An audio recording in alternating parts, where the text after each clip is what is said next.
علیکم بیننده‌های عزیز، این برنامه اطلاعاتی اخبار است که از تلویزیون تاجیکستان با خبر گزارش‌های تازه منظور شما می‌نماییم. با مقصد بلند برداشتن سطح زندگی اهالی در دایره اقدام‌های نجیبانه، پرزیدنت جمهوری تاجیکستان محترم امامعلی رحمان شروع از 1 سپتامبر سال 2020 مزد مهنتی کارمندان ساحه‌های بودجتی از جمله ساحه معارف، علم، فرهنگ، ورزش، تندرستی، مؤسسه‌های ساحه حفظ اجتماعی و دیگر تشکیلات مؤسسه‌های بودجتی 15% زیاد کرده می‌شود.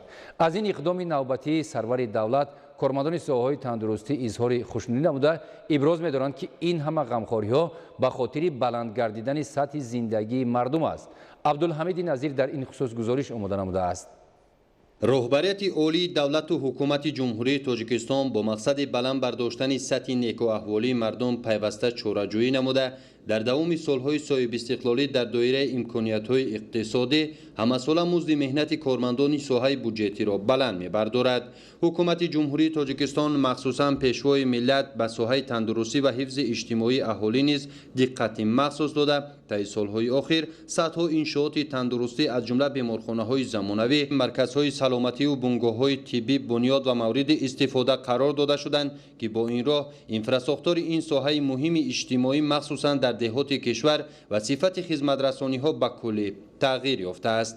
تنها سال 2019 در شهر و نویه‌های مملکت 154 مؤسسه تندرستی و حفظ اجتماعی اهالی ساخته به استفاده داده شد. بودجت ساحه تندرستی در 7 سال اخیر از 716 میلیون سومانی به 1 میلیارد و 740 میلیون سومانی رسیده است که این نسبت به سال 2013 هم 2.4 برابر زیاد می باشد. در رابطه با تدبیرهای تقویت بخشیدن سطح حفظ اجتماعی اهالی و زیاد نمودن معاش عمل کننده وظیفوی خدمتچیان دولتی، کارمندان مؤسسه و تشکیلات‌های بودجتی اندازه نفقه و استیپندیا امکان فراهم می‌آورد که سطح زندگی کارمندان ساحه تندرستی و حفظ اجتماعی باز هم بهتر گردد. کارمندان مؤسسه‌های ساحه تندرستی ابراز می‌دارند که با شرافت صاحب استقلالی و سیاست پیشگرفته رهبریت دولت و حکومت مملکت سال تا سال شرایط و امکانات و سطح زندگی آنها به تدریج بالا می رود. هر یک طبیبی که صادقانه کار میکند میتواند که این روز همه مشکلی هایی که در عائله هست یا که پیش می آید به قدر امکان برطرف نماید آنها را. از سپتامبر باز این 15% دیگر معاشات زیاد می شوند. این هم البته یک همکاری و دستگیری پرزیدنت کشور هم می باشد. با مقصد بهبود بخشیدن سطح زندگی مردم خاصه کارمندان حفظ اجتماعی همیشه در مد نظر سرور دولت قرار داشته امکان فراهم آورد که برای آنها جهت کار و فعالیت و زیست و زندگانی تمام شرایط و امکانات فراهم آورده شود. در این روند بلند برداشتن معاش کارمندان ساحه حفظ اجتماعی از جمله کارمندان ساحه تندرستی اقدام بشردوستانه پیشوای ملت محسوب می‌یابد. سطح خدمترسانی طبی نیز روز از روز بهتر شده است. بر ضمن معاش کارمندان طب هر سال زیاد کرده می شود. از ماه سپتامبر این سال پیش بینی شده است که معاش کارمندان طب باز با 15% زیاد کرده شد. حکومت جمهوری تاجیکستان سال به سال به خاطر بهبود بخشیدن سطح زندگی مردم از همه راه‌ها استفاده نموده به هدف‌های گذاشته خود در سمت بالا بردن نیک و احوالی ساکنان کشور به نتیجه‌های بلند نائل می‌گردد. عبدالحمید نظیر، مهروز جمعه، برنامه اطلاعاتی اخبار. تطبیق اقتصادیات رقمی برای برآمدن خدمت‌رسانی‌های معاصر مساعدت می‌کند پیشرفت علم و تکنیک و همقدم زمان شدن اقتصادیات مسئولیت را برای احترام پول ملی بیشتر می‌کند. پول ملی از جمله مقدسات ملی به حساب رفته احترام به آن قرض شهروندی هر یک نفر میباشد. من بعد هنگامی برآورش پول ملی 1، 3 و 5 سومانی به تنگه‌های فلوزی هم ارزش آنها افضلیت داده می شود. نوروزشاه عزیزالله گزارش می دهد. افضلیت دادن به اقتصادیات رقمی در جهان معاصر مناسبت‌های مالیوی را بیشتر فاصله‌وی می‌کند. این روند با زیاد گشتن تعداد بانکمات‌ها، ترمینال‌ها و همیان‌های الکترونی تشکیلات‌های قرضی عملی کرده می‌شود. مناسبت‌های غیر نقدی چون طلبات اساسی اقتصادیات معاصر زیاد گردانیده می‌شود. وقتی که اینا به طریق غیر نقدی می شود همه اینها از یک نظام معین عملی کرده می شود. تحولات تکنولوژی و جهانی شوی مسئولیت هر یک شهروند را در سمت احترام مقدسات ملی بیشتر می کند. сиёсати пулию молиявӣ ҳанӯз дар давраи Сомониён як пояи мустаҳками давлатдории тоҷикон ба ҳисоб мерафт ва сикаҳои тиллою нуқра бо номи динору дирам на фақат дар саросари давлати Сомониён гардиши озод дошт, балки дар сарзаминҳои паҳновари дигар мавқеъи хосаро соҳиб буд. имрӯз тоҷикистониён бо такя ба ҳамин фарҳанги баланди иқтисодии гузаштагон ба сомонӣ ҳамчун муқаддасоти миллӣ эҳтиром мегузоранд. пули миллӣ яъни сомонӣ дар қатори парчам, нишон ва суруди миллӣ яке аз муқаддасоти миллӣ ва нишонаҳои асосии давлатдорӣ ба ҳисоб рафта, эҳтиром гузоштан ба он ин эҳтиром гузоштан ба миллату давлат буда вазифаи ҳар як шаҳрванди ҷумҳурии Тоҷикистон мебошад. аз ҷониби бонки миллии тоҷикистон дар доираи ӯҳдадориҳо унсурҳои ҳимоявӣ ва сифати асъори коғазӣ ба муомилот баровардашуда беҳтар гардонида мешавад. ин ҳолат ба кам гаштани фарсудашавии пул мусоидат мекунад. минбаъд ҳангоми ивази пулҳои коғазӣ арзишҳои нисбатан хурд 1, 3 ва 5 сомонӣ ки фарсуда шудаанд барои омода ва ба муомилот баровардани тангаҳои филизӣ ҳам арзиши онҳо афзалият дода мешавад. бо назардошти он ки пулҳои арзишашон хурд бештар дар муомилот аст, истифода аз тангаҳои филизӣ имкон медиҳад ки фарсудашавии пул ба маротиб кам гардад. бо мақсади таъмин намудани талаботи муомилоти пули нақди ҷумҳурӣ, инчунин тоза нигоҳ доштани пулҳои нақд дар муомилот ва дароз намудани муҳлати гардиши онҳо дар муомилот, бонки миллии Тоҷикистон оғоз аз соли 2017 иқдоми дар ивази пулҳои коғазии арзишҳои нисбатан хурд 1, 3, 5 сомонӣ ки фарсуда гаштанд омода ва ба муомилот баровардани тангҳои филизии ҳамарзиши онҳоро бо арзишҳои номиналии 1, 3, 5 сомонӣ пеш гирифт ки ин иқдоми саривақтӣ буд. ҳангоми харид, гузоштан дар ҷайб ва дигар ҳолатҳо ба ҷо овардани эҳтироми пули миллӣ зарур аст. бо такя ба таъриху тамаддуни миллати кӯҳанбунёди тоҷик, арҷгузорӣ ва эҳтироми пули миллӣ бояд мояи ифтихори ҳар як шаҳрванд бошад. ба муомилот баровардани пули миллӣ Сомонӣ дар даврони соҳибистиқлолӣ рушди иқтисодиётро таъмин намуд.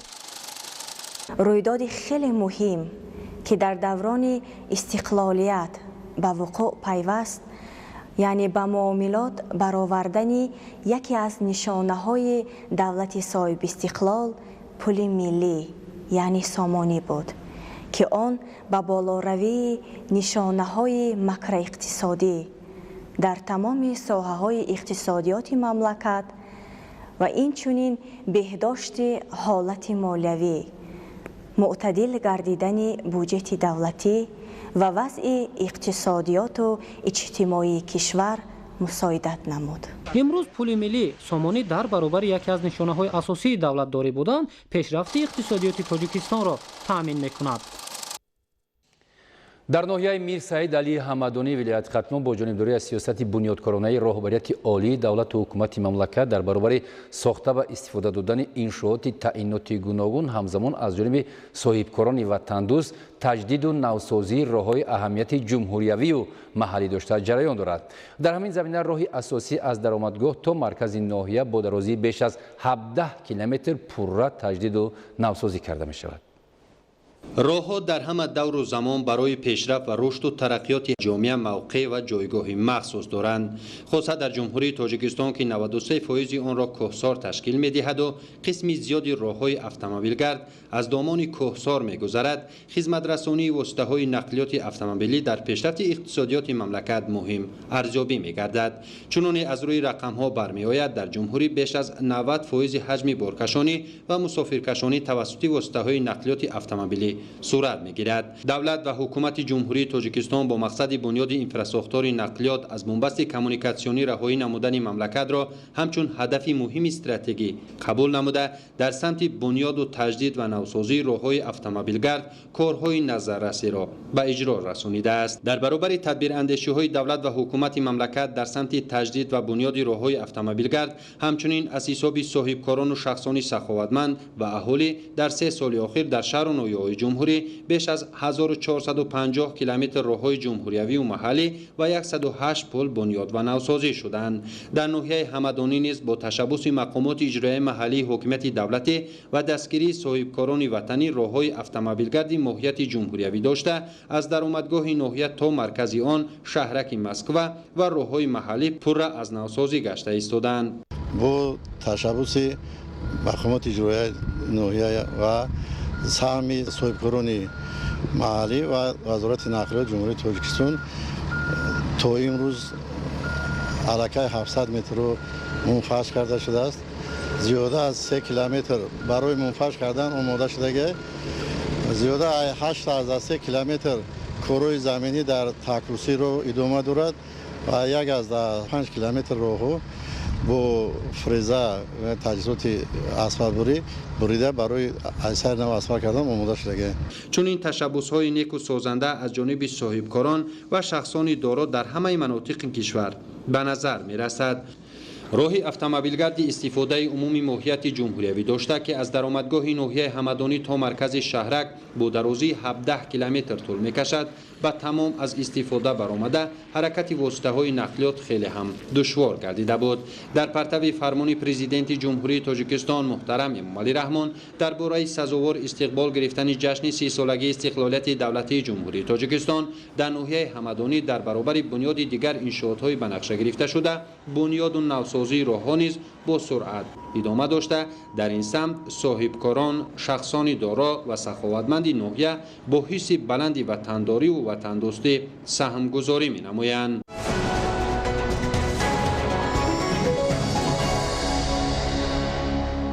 در جمهوری مردمی فدراسیای روسیه برای ترغیب رسم و آیین، عنعنه‌ها و تاریخ و فرهنگ ملی جمعیت تاجیکان سهمی فعال و نظر است داشته هموطنانمان را همه‌جانبه دستگیری می‌نمایند. گزارش محمدعلی سفر و خورشید سید احمد. در شهر سارانسک جمهوری مردمی فدراسیای روسیه مرکز ملی فرهنگی تأسیس یافت که منبع برای معرفی تاریخ و فرهنگ و ارزگذاری به مقدسات و عنعنه‌های نیوگان فعالیتش را برپا خواهد ماند. در این مرکز ملی فرهنگی از این بعد هموطنانمان که در ساحات مختلف کار و فعالیت دارند به هم آمده از جشن و مراسم‌های ملی با احساس گرم وطندوستی استقبال خواهند کرد. در مؤسسه‌های عالی تعلیمی شهر سارانسک زیاده از 400 نفر دانشجویان تاجیک تحصیل می‌نمایند که در تدبیرهای گوناگون فرهنگی فعالانه شرکت می‌کنند. مرکز ملی فرهنگی هموطنان ما در شهر سارانسک راهبری آن را ضیاءالدین غیاسов به عهده دارد در برابر معرفی تاریخ و فرهنگ پرغنواتمان اینچنین محفل‌های علمی معرفتی را با جلب دایره وسیع دانشجویان تشکیل و برآ خواهند ماند. در مرکز ملی فرهنگی دهان نمونه‌های هنرهای مردمی و رسم و مصوره‌های طبیعت زیبای کشور موجود است که ضمن برگزاری چورابینی‌ها و شرکت در تدبیرهای ادانه به نمایش گذاشته می‌شوند. محمدعلی سفر، خورشید سید احمد از شهر سارانسک جمهوری مردمی فدراسیای روسیه برای برنامه اخبار. با افتخار تجلیل سزاوار از جشن 30 سالگی استقلالیت دولتی جمهوری تاجیکستان تحت سرپرستی پرزیدنت جمهوری تاجیکستان محترم امامعلی رحمان در سراسر مملکت آزمون جمهوریوی تحت عنوان تاجیکستان وطن عزیز من اعلان گردید. با مقصد دریافت استعدادهای نوی ساحه صنعت، بهترین نمونه‌های آهنگ و سرودهای ترنمگری دستاوردهای زمان استقلالیت دولتی دور دوم آزمون جمهوریوی تحت عنوان تاجیکستان وطن عزیز من در ناحیه‌های درواز و ورزا با اشتراک دایره وسیع باشندگان ناحیه برگزار شد. گزارش همکاران ما در این خصوص.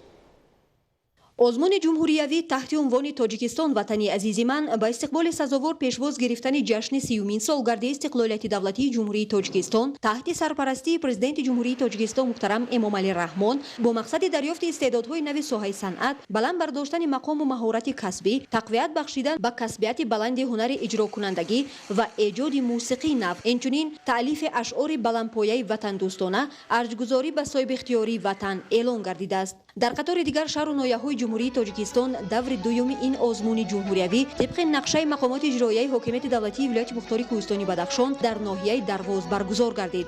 تاجیکستانی عزیزم قبله ارمان من، تاجیکستان دوری من، دنیای من دورانی من.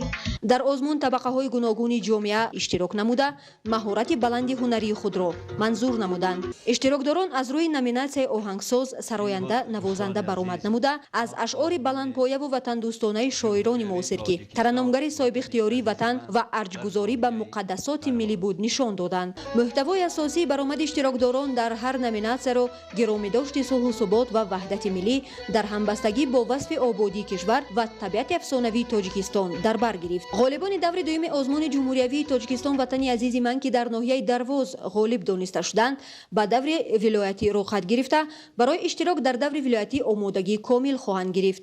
Тоҷикистон ватани азизи ман таҳти чунин унвон дар қасри фарҳанги ноҳияи Варзоб даври ноҳиявӣ ин озмуни ҷумҳуриявӣ доир гардид. Дар озмуни мазкур 20 нафар дӯстдорони суруду тарона иштирок доштанд. мо ҷавонон хурсанд аз он ҳастем ки дар кишвари азизи мо чунин озмунҳо барпо гашта истодааст. мо бисёртар дар ҳамин озмунҳо иштирок карда ҷойҳои намоёнро ишғол мекунем, яъне ҳунару маҳорати худамонро дар тоҷикистониёи азизи худмон муаррифӣ мекунем. Дар даври ноҳиявии озмун ҳунармандони наврасу ҷавони ноҳияи Варзоб аз рӯи номинатсияҳои озмун хусусан сарояндагӣ ва навозандагӣ дар назди аъзои ҳакамон лаёқат, малака ва маҳорати эҷодии худро нишон доданд. ман дар ин озмун иштирок намудам ва бо навозиши кларнет, оҳанги Бежан Муртазавӣ бо номи Наво иҷро кардам ва мехоҳам дар даврҳои оянда ҳам иштирок намоям. мавриди қайд аст ки аз рӯи номинатсияи сарояндагӣ дар ноҳияи мазкур 6 нафар дар жанри анъанавӣ, 6 нафар дар жанри эстрадӣ ва 1 нафар дар жанри академӣ, инчунин дар номинатсияи навозандагӣ 4 нафар дар жанри анъанавӣ, 3 нафар дар жанри эстрадӣ ҳунарнамоӣ карда беҳтаринҳо аз ҷониби аъзои ҳакамон интихоб шуда ба даври дуввуми озмунро хат гирифтанд. ёдовар мешавем ки пас аз назарсанҷии холҳои ба дастовардаи ҳар як иштирокчӣ аз ҷониби ҳайати ҳакамон беҳтаринҳо муайян гардида 8 нафар довталаб аз ноҳияи номбурда ба даври минбаъдаи озмунро хат гирифтанд. озмун дар сатҳи хуб гузашт ва боварӣ гуфта метавонам ки дар даври минтақавӣ низ иштирокчиҳои мо натиҷаи хуб ба даст меоранд. ҳамзамон ба ҳар як иштирокчии озмун аз ҷониби мақомоти иҷроияи ҳокимияти давлатии ноҳияи Варзоб барои иштирок дар даври ноҳиявии озмуни ҷумҳуриявии Тоҷикистон ватани азизи ман ифтихорнома ва тӯҳфаҳои пулӣ тақдим карда шуд.